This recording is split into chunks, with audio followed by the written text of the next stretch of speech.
कहा कि जिस तरीके से रिलीजियस प्लेस हो या अन्य जगह या फिर धर्म से जुड़े हुए जो भी है, इन सब पर जो टिप्पणियां होती हैं उचित नहीं है, होना नहीं चाहिए। बागेश्वर धाम गए, कांग्रेस और उसकी गठबंधन की पार्टियां देश में रहकर देश को बदनाम करने का काम करती, उसके नेता विदेश में जाकर भारत को बदनाम करते। सनातन का अपमान, भारत और भारतीयता का अपमान, भारत के लोकतंत्र का अपमान, संविधान और संवैधानिक संस्थाओं का अपमान, चुनाव आयोग का अपमान, सेना का अपमान, राष्ट्रपति के पद पर बैठी एक एसटी बहन का अपमान, प्रधानमंत्री पद का अपमान।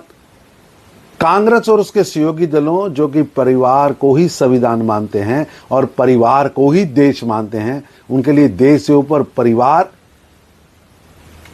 और वहां के युवराज व युवरानियां हैं, उनके यहां एक फैशन बन चुका है। जिन विदेशी आक्रांताओं ने हमारी सभ्यता और संस्कृति को समाप्त करने की कोशिश की, आप उनको उनके गुणगान करते हो। श्री राम मंदिर देश के सांस्कृतिक गौरव का प्रतीक है, उसकी राह में रोड़ा अटकाते हो। मंदिर के राह में भी रोड़ा अटकाते हो, प्राण प्रतिष्ठा का बहिष्कार करते हो। पवित्र और भव्य महाकुंभ को बदनाम करने की कोशिश की जा रही है। 60 करोड़ से ज्यादा सनातनी आस्था की डुबकी महाकुंभ में लगा चुके हैं।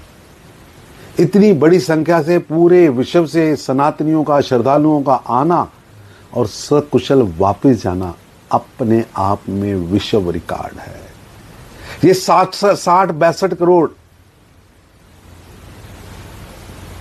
नागरिकों को इकट्ठा होना और कहीं भी विश्व में ब्रदरहुड के खिलाफ, विश्व के भाईचारे के खिलाफ एक शब्द ना निकलना, 60-62 करोड़ लोगों का इकट्ठा होना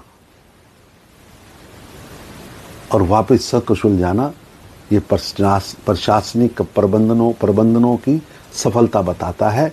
अब इंडी गठबंधन के नेता, चाहे राहुल गांधी हो, प्रियंका जी हो, अखिलेश जी हो या कोई भी हो, उनसे ये पच नहीं रहा कि जाति पाति, धर्म, पंथ सबका भेद भूलकर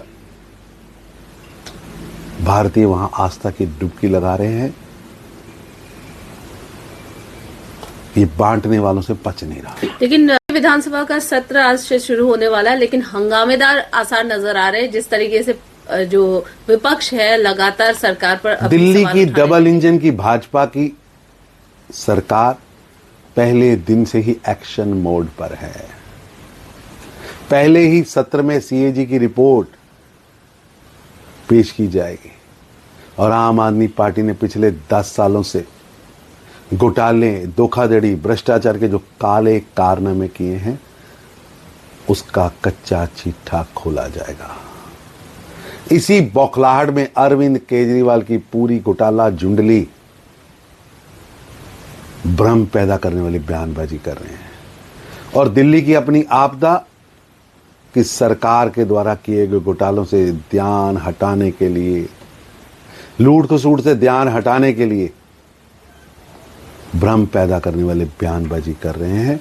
पर निश्चित रूप से शीश महल के अहंकारी शहंशाह को उसके घोटालेबाजी की पूरा चिट्ठा का शीशा दिखाया जाएगा।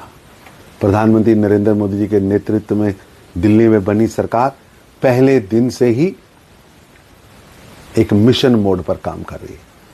पहली ही कैबिनेट में दिल्ली के करोड़ों जनता को आयुष्मान भारत के मेडिकल कवर का कार्ड का संकल्प पूरा हुआ है और आगे भी एक एक संकल्प पूरा होगा। सबका साथ सबका विकास के मंत्र पर हम लगातार काम कर रहे हैं।